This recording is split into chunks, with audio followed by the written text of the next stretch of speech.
जसं information gathering आहे, आता व्हॉट्सॲप आहे, पूर्वी सांगायचे, पूर्वी फोन करायचे, पूर्वी आकाशात तारे बघून लोक सांगायचे वगैरे वगैरे वगैरे.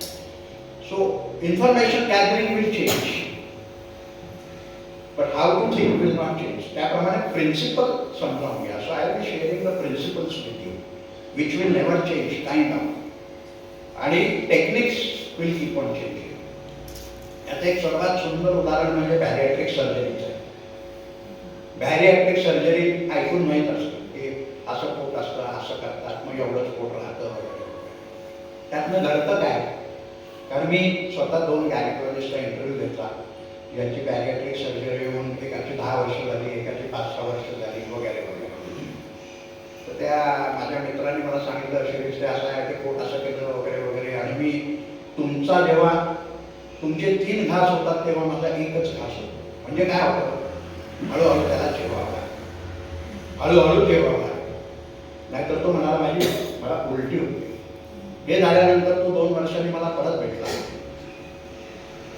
मग त्याला मी विचारलं तर तोच मला सांगायला आला, सर सर सर म्हणाले, आता माझं जरा विचित्र झालंय. काय झालं म्हटलं?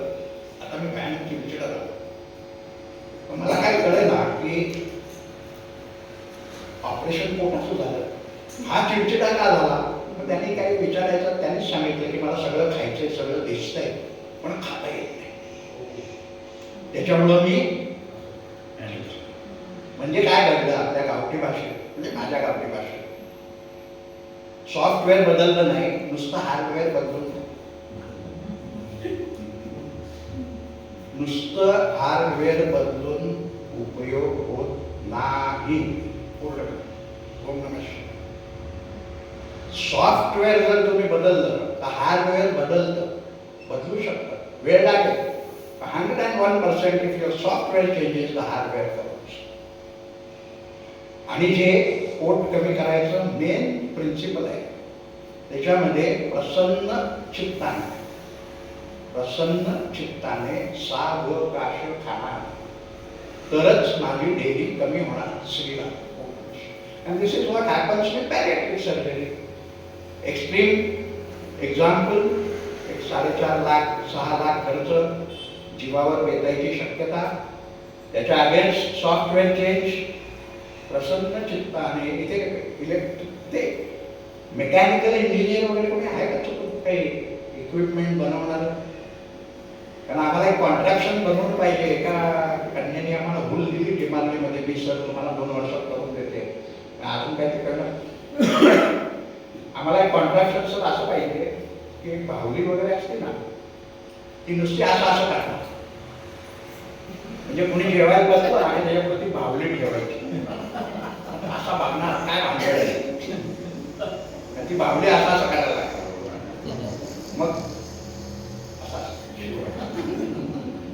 एका कॉन्फरन्समध्ये आम्हाला सांगितलं की डॉक्टर अजून एक कॉन्ट्रॅक्शन बनलं नाही तर आपण काय करता येईल? म्हटलं 2 माणसं ठेवा, एक ह्या कोपऱ्यात एक त्या कोपऱ्यात, ते नुसतं असं पुढच्या आपण कार्यक्रमात मीच उभा राहील. So these are the 2 extremes of the सिद्धांत. जे प्रिन्सिपल आहे, जे तत्व आहे. सर ओम नमः शिवाय. ओम नमः शिवाय.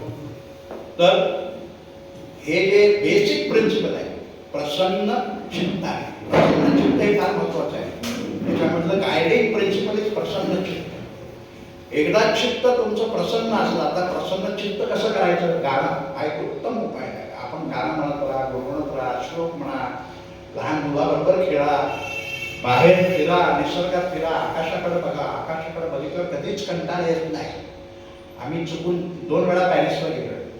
पॅरिसला गेल्यावर आयफेल टॉवर समोर मी असा झोपलो आणि वर बघितली.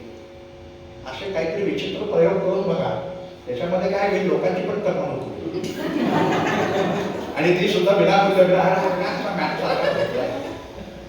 ओम नमः शिवाय. काही बिघडत नाही. तर सिद्धांत बदलत नाही, हे लक्षात ठेवा. 2 एक्स्ट्रीम्स. अजून एक छोटंसं उदाहरण सांगतो. सीता और गीता सिनेमा ऐकून आहात सगळे? तुम्ही बघितलं? किती वेळा बघितलं? झीवर सारखा चालू असतो, बरोबर ना? आणि मी दरवेळेला बघतो. मला आवडतो तो सिनेमा खूप. आणि त्याच्यामध्ये एक असा प्रसंग आहे की हेमा मालिनी संजीव कुमारच्या गाडीत घुसते. संजीव कुमारला कळत नाही की मागणं अशी त्याला हात करतो, असं ठाकतो, सगळं घडतं. आणि मग शेवटी संजीव कुमार विचारतो, आपको कहाँ जाना है? तर हेमा मालिनी त्याला उलट प्रश्न करते. कुणाला आठवतं का हसी? ते कारण नाही आठवायचं, कारण जे लेक्चर देतात तेच इतक्या बारकाईने बघतात, बाकीचे एवढ्या बारकाईने बघत नाही. हेमा मालिनी असली तरी तर हेमा मालिनी त्याला विचारते संजीव कुमारला, गाडी कहाँ जा रही है? संजीव कुमार, गाड़ी तो महाबलेश्वर जा रही है. मग हेमा मालिनी म्हणतो की आधी गाड़ी महाबलेश्वर जाएगी और आधी गाड़ी और किधर जाएगी? नहीं, भगवान के दया से तो पूरी की पूरी गाड़ी महाबलेश्वर जाएगी. हेमा मालिनी म्हणते फिर मेरे को भी महाबलेश्वर जाना है. तर या गोष्टीचा आणि पोटाच्या घराचा संबंध काय आहे? हा जवळचा संबंध आहे की माणूस फक्त पोटाच्या घेरापुरता बदलू शकत नाही, शक्यच नाही. The whole mindset has to change, the whole mindset.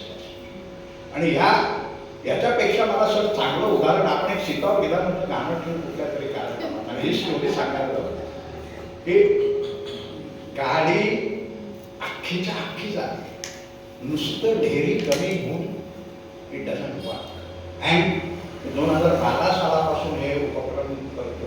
हा वर्कशॉप मला 2012 साली चालू केला पहिल्यांदा. कारण तेव्हा मला पहिल्यांदा कळलं की हे कसं घडतं. आणि हे कळलं म्हणणं सुद्धा चुकीचं आहे, कारण this is a quest for life. It doesn't end with that, कारण it's a personality change, it's a total personality change. ते महाबळेश्वरचं एक उदाहरण लक्षात. पहिलं काय झालं, सिद्धांत कधी बदलत नाही, टेक्निक्स बदलते. आणि ह्या सावकाश खाण्याचा अजून एक तुम्हाला अगदी सुंदर टेक्निक सांगतो की मालपुरे साहेब, तुम्ही अगदी लक्ष देऊन ऐका, कारण तुमची ढेरी इतक्या आमच्या संपर्कात राहून, म्हणजे शारीरिकरित्या, मनाने ते फार घट्ट आहे, पण शारीरिक दृष्ट्या त्या अजून सुधारायची स्कोप आहे त्यांना. तर आम्ही आमच्या मित्रांना काय सांगतो, कधी कधी माझ्याकडे क्लायंट येतात की सर आम्हाला पॅरियाट्रिक सर्जरी सांगितली, मग आम्ही काय करू वगैरे वगैरे वगैरे. पण त्यांना मी सांगतो, एक आमच्याकडे दगडू टाईप लोक असतात कामाला, ते श्रेष्ठ असतात. तर आमच्याकडे एक दीपक म्हणून मुलगा आहे. तर मी त्यांना सांगतो, दीपकला तुम्ही 10 दिवस तुमच्याकडे ठेवा. तो काय 500 रुपये 1000 रुपये जे काही आता माहीत नाही या ठिकाणी लोकांचा काय चार्ज असतो तो घेईल. तेव्हा तो काय करणार? काय नाही म्हणाले, तुम्ही जेवायला बसला ना आणि जर बरोबर खायला लागला तो असं बारीक, किती गावासारखा जेवतो असं. बस 10 दिवस जर त्यांनी तुम्हाला अशा 4 टाकल्या मारल्या आणि तुमचे 5000 रुपये गेले, कारण पैसे गेल्याशिवाय माणसाचं समाधान होत नाही, असं एक दुर्दैवाने माझं ऑब्झर्वेशन आहे. आमच्यासारखे कमी लोक आहेत की ज्यांचं नुसतं आकाशाकडे बघून सुद्धा बरं वाटतं, कोणीतरी गाणं म्हटलं तरी बरं वाटतं. पण very few people have this knack of enjoying everything free. हे महाबळेश्वरचं एक उदाहरण आहे. महाबळेश्वर ईश्वराचं महाबळ आहे.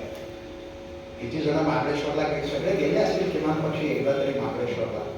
कोण गेलं नाही आहे महाबळेश्वरला आतापर्यंत. तर महाबळेश्वरमध्ये महाबळेश्वरची दोस्ती करा. I can assure you will change your life. कारण निसर्ग हा सर्वात मोठा सज्जन आहे आणि तुम्हाला जे आश्चर्य लागतात तिथे आपोआप घडतं. तुम्हाला काही करायची गरज नाही, पण गरज नाही, म्युझिकची गरज आहे, पटवण्याची गरज आहे, पण म्युझिक ही असते. हा महाबळेश्वर आणि ही गोष्टी मी महत्वाच्या लिहून ठेवल्या. या आता अजून 3 प्रॅक्टिकल गोष्टी. एक, प्रसन्न चित्ताने सावकाश खाणार आणि पोट भरायच्या आधी थांबणार. हा पोट भरायच्या आधी थांबण्याचा भाग आपण सध्या बाजूला ठेवू, पण खरी भूक लागल्यावर हा एक फार महत्वाचा विषय आहे. तर खरी भूक म्हणजे नेमकं काय की व्हॉट इज फिजिकल हंगर. बरेचदा आपल्याला इच्छा होते, काहीतरी दिसतं आणि इच्छा होते. तर खरी भूक जर आपल्याला समजून घ्यायची असेल तर एक अत्यंत सोपी गोष्ट आहे.